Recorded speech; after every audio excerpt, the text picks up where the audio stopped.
Thank you, Mr. Speaker. Some of us have recognized for a long time that it was terribly important that Russia become increasingly involved in the crisis in Yugoslavia. Russia is, I think everybody knows, is Yugoslavia's major ally and major supporter. And if Russia could be brought into the process, supporting the humanitarian goals of the stopping of ethnic cleansing, it would be a major step forward in solving what is increasingly becoming a very, very horrible situation in the Balkans. Within that light, I was very delighted to learn about a trip to Vienna, Austria, that was being organized by Kurt Weldon, who has done an excellent job in trying to improve relations between the United States Congress and the Russian Duma. And he was organizing a trip which would involve 11 members of the United States Congress to meet with the leaders of the Russian Duma.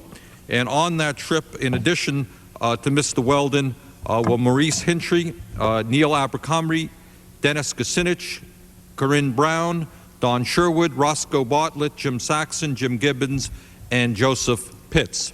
And there were 6 Republicans, 4 Democrats, and myself, who is an independent.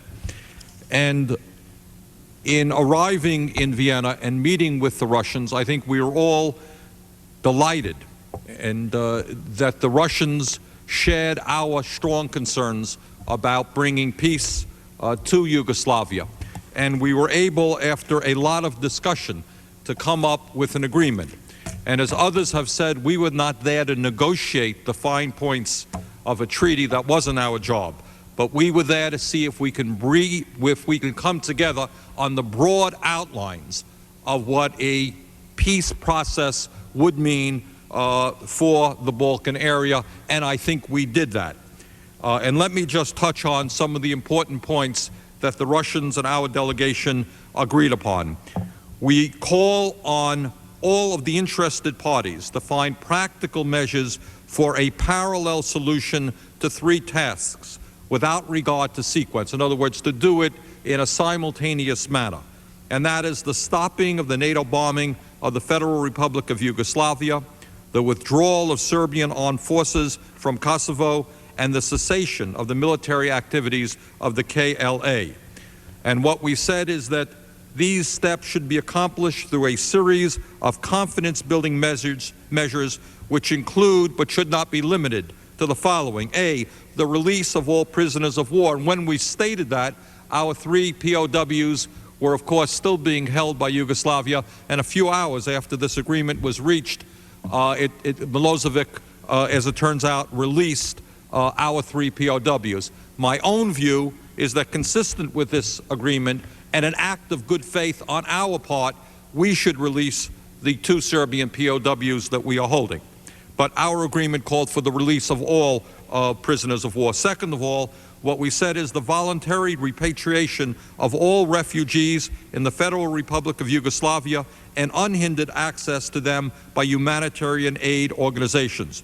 In other words, what we were agreeing to is that the people who have been driven out of their homes, whose villages were burned by Yugoslavia, should be allowed to return to their homes and be allowed all of the humanitarian help that they can receive.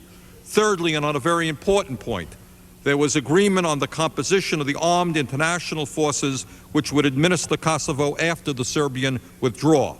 The composition of the group should be decided by a consensus agreement of the 5 permanent members of the UN Security Council in consultation with Macedonia, Albania, the Federal Republic of Yugoslavia, and the recognized leadership of Kosovo.